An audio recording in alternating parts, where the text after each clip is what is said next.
श्री राधे राधे राधे। तो भाई और बहनों, दिल थाम के बैठिए क्योंकि मैं लगभग 1 वर्ष के अंतराल के बाद फिर से एक बुक के ऊपर चर्चा करने वाली दीदी वाह दीदी हूँ।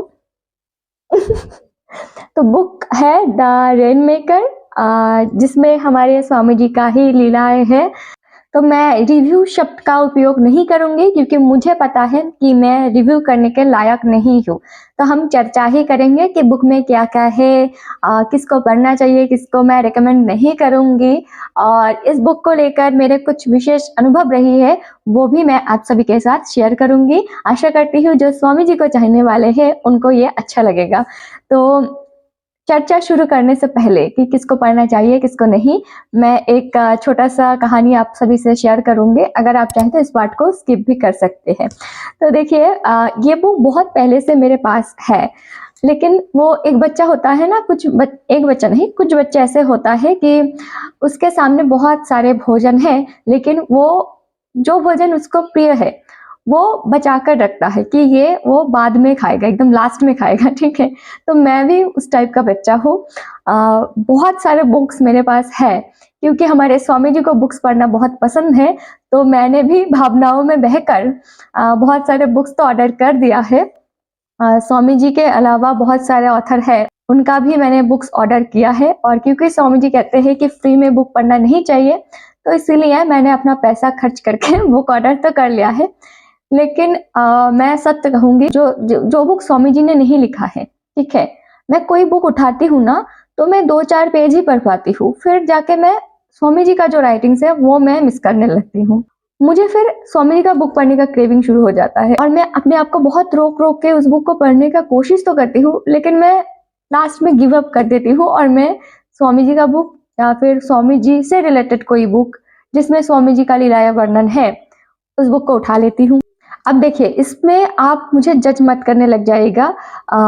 इसका मतलब मैं ये बिल्कुल भी नहीं कह रही हूँ कि बाकी ऑथर अच्छे नहीं हैं। मैं क्योंकि एक रीडर नहीं हूँ, मुझे पढ़ना बिल्कुल पसंद नहीं है, ठीक है। और जब से मैंने, अगर सत्य कहूँ तो, हिंदी वर्षन इफ ट्रूथ बी टोल्ड का जो स्वामी जी ने लिखा है, उस बुक को पढ़ने के बाद से मुझे थोड़ा बहुत पढ़ने में रुचि आई है। लेकिन सिर्फ स्वामी जी का राइटिंग, स्वामी जी का बुक, स्वामी जी का ब्लॉग, ये सब पढ़ने में रुचि आई है। क्योंकि मुझे पढ़ना ज़्यादा पसंद नहीं है, तो मैं इसीलिए मुझसे नहीं पढ़ा जाता है। वो तो स्वामी जी का राइटिंग्स का वो मैजिक है, स्वामी जी के लिए वो प्रेम है, इसीलिए मैं पढ़ लेती हूँ। वरना ये मतलब स्वामी जी का ही कृपा है जो मैं स्वामी जी का बुक पढ़ पाती हूँ। असली बात ये है, ठीक है। तो अब आते हैं बुक पर। देखिए, अगर आपने एज वी नो हिम ओम स्वामी जो बुक है, उस पर भी मैंने वीडियो डाला है, उस पर भी मैंने बताया है कि अगर आप स्वामी जी को नहीं जानते हैं, अगर आप नास्तिक टाइप का हैं, अगर आप बहुत ही छोटे छोटे बातों को लेकर डाउट करते हैं, ठीक है, आपको अगर ये मैजिक वगैरह, मिरेकल्स वगैरह में कोई मतलब विश्वास नहीं है, तो आप मत पढ़िए। क्यों क्यों कह रही हूँ ऐसा मैं? आप ये मत सोचिएगा कि इस बुक में तो कहीं पर भी ये लिखा नहीं है कि ये बुक सिर्फ और सिर्फ जो स्वामी जी को जानने वाले हैं, स्वामी जी को चाहते हैं, उनके लिए है। मैं इसीलिए कह रही हूँ आपके हित के लिए, क्योंकि जब आप बुक्स पढ़ेंगे, अगर आप नास्तिक है तो आपके मन में डाउट आएगा। ये मनुष्य का मन का स्वभाव है ना? आप विश्वास नहीं कर पाएंगे। लेकिन स्वामी जी में इतना आकर्षण बल है कि आप बाद में उनको जानने की प्रयास करेंगे, उनको जान भी जाएंगे, तब जाके आपको गिल्ट फील होगा कि आपने स्वामी जी पर डाउट किया, ठीक है। ये बुक मैं उनको रिकमेंड करूंगी जो स्वामी जी को और भी अच्छे से जानना चाहते हैं, जो बहुत दिनों से स्वामी जी को फॉलो कर रहे हैं और अपने जीवन में स्वामी जी का उपस्थिति उन्होंने अनुभव किया है। तो आप और गंभीरता से स्वामी जी को जान पाएंगे, वो असल में, वास्तव में वो कौन है वो समझ पाएंगे, और उनका जो करुणा है, जो दया है, वो और भी अच्छे से आप अनुभव कर पाएंगे। उनके प्रति आपका जो प्रेम है ना, इस बुक को पढ़ने के बाद वो कई गुना बढ़ जाएगा, इसका गारंटी तो मैं ले सकती हूँ। तो सरल शब्द में अगर कहूँ तो इस बुक में कुछ लोग हैं जिनका व्यक्तिगत जीवन में स्वामी जी को लेकर जो अनुभव है वो बताया गया है। 231 पेज का ये बुक है। आप अगर स्वामी जी को चाहने वाले हैं तो आप 2 से 4 दिन में इस बुक को फिनिश कर सकते हैं। क्योंकि मैं एक पढ़ने वाला इंसान नहीं हूँ, तो मुझे ऐसे छोटी-छोटी पुस्तक बहुत पसंद है जो आसानी से हम फिनिश कर सकते हैं। जब मैं मोटी-मोटी पुस्तकों को देखती हूँ ना तो मैं डिमोटिवेट हो जाती हूँ, पता नहीं कितने दिन लग जाएगा इसे फिनिश करने में। देखिए भक्त 2 तरह की होती हैं, एक वो भक्त जो ज्ञानी भी होता है ना? जो श्रीमद् भागवत के श्लोक पढ़ लेते हैं, उनको समझ लेते हैं और उन श्लोकों को समझकर किसी और के जीवन को भी बदल सकता है, किसी और को ज्ञान भी दे सकता है। लेकिन एक और भक्त होता है जो श्लोक तो पढ़ नहीं सकता, श्लोक को समझ नहीं सकता, श्लोक समझने के लिए दूसरों की मदद चाहिए, लेकिन उनको भगवान के लीलाओं में बहुत रुचि है। तो अगर आप मेरी तरह वो सेकंड टाइप का भक्त है ना, जिनको समझने में थोड़ी मुश्किल होती है, लेकिन आपको भगवान के लीलाओं में बहुत रुचि है। आप भगवान का लीला, भक्त का लीला बहुत मन लगाकर सुनते हैं, आपको बहुत खुशी मिलता है, बहुत शांति मिलता है। तो भले ही आप स्वामी जी का जो बुक है वो आपने ना पढ़ा हो, लेकिन स्वामी जी के ऊपर जो बुक्स है जैसे कि एज यू नो हिम, जैसे कि द रेन मेकर, ये सब बुक आपको पढ़ना चाहिए, आपको जरूर बहुत शांति मिलेगी। देखिए इसका मतलब ये नहीं है कि मैं स्वामी जी का बुक पढ़ने में मना कर रही हूँ। स्वामी जी का जो बुक है ना वो आपके जीवन बदलने का शक्ति रखते हैं, लेकिन स्वामी जी बहुत ही कंजूसी करते हैं अपने लीलाओं को बताने में। तो आपको उस बुक में स्वामी जी का जो लीला है, स्वामी जी असल में कौन है, यह आपको समझ में नहीं मिलेगा। ठीक है, थोड़ा बहुत मिल सकता है, लेकिन ऐसे बुक जो स्वामी जी के ऊपर लिखा गया है, इस बुक में भर भर के वो लीला आपको आस्वादन करने को मिलेगा। तो मैं तो 100% रिकमेंड करूंगी, अगर आप स्वामी जी को जानते हैं, बहुत दिनों से उनको फॉलो कर रहे हैं, उन्होंने आपके जीवन में कोई ऐसे छाप छोड़ा है, तो प्लीज प्लीज आप रीड कीजिए और जानिए कि वास्तव में वो कौन है। मैं तो हर एक चैप्टर पढ़ रही हूँ और पढ़ने के बाद अपने हस्बैंड को बता रही हूँ, पता है स्वामी जी ने ऐसा किया था, पता है स्वामी जी ने ऐसा बोला था, पता है ऐसे ऐसे लोग हैं जिन्होंने स्वामी जी को कृपा को प्राप्त किया है। और सच बताऊं, इस बुक में जितना भी कैरेक्टर है ना, मैं यही बात सोच रही थी, अरे इन्होंने ऐसा क्या कर्म किया था जो ऐसे कृपा उनको प्राप्त हुआ। पता नहीं मुझे कितना जन्म लग जाएगा ऐसे कृपा प्राप्त होने में। यहाँ तक कि रेस्टोरेंट के जिस वेटर को स्वामी जी ने टिप दिया है, मुझे उनसे भी ईर्ष्या हुआ है कि कितने करीब से भगवान को उन्होंने दर्शन किया। अगर उस वेटर की जगह मैं होती ना, तो मैं तो उस टिप को कभी भी खर्च नहीं करती, मैं तो उसका प्रिंट आउट निकाल कर घर में रख देती। ऐसे ऐसे बार में मैं अपने हस्बैंड से बोलती हूँ, उनका दिमाग में खाती हूँ। देखिए अगर आप स्वामी जी को नहीं जानते हैं, स्वामी जी को आप फॉलो नहीं करते हैं, स्वामी जी को प्रेम नहीं करते हैं, तो आपको लगेगा कि ये कैसा पागल लड़की है, कैसा वीडियो बना रही है। तो आई एम सॉरी, ये वीडियो आपके लिए नहीं है, ये वीडियो उनके लिए है जो स्वामी जी को जानते हैं। मुझे पता था कि मैं बुक से ज्यादा स्वामी जी ही करूंगी, और देखिए बुक भी स्वामी जी के ऊपर ही है, तो इतना तो बनता है ना। ओके, शुरू में जैसे मैंने बताया कि इस बुक को लेकर मेरा एक विशेष अनुभव है और ये बुक मेरा हृदय के बहुत ही पास रहेगा आजीवन। क्यों? देखिए मैं अक्सर ऐसे लोगों से सुनती हूँ कि वो जब अपने जीवन में भटक जाते हैं, जब उनको कोई सवाल का उत्तर चाहिए होता है, तो रैंडमली वो कोई बुक उठा लेते हैं, रैंडमली कोई पेज वो खोल लेते हैं और उस पेज में उनको आंसर मिल जाते हैं। और मैंने कई बार ये प्रयास किया है, लेकिन मुझे आज तक कोई आंसर नहीं मिला है। चाहे मैंने भगवत गीता खोली हो, चाहे मैंने स्वामी जी का कोई बुक खोली हो, चाहे मैंने रामचरितमानस खोली हो, ठीक है, मुझे कभी भी अपने जीवन का उत्तर नहीं मिला है रैंडमली, ठीक है, लेकिन इस बुक से मुझे मिला है।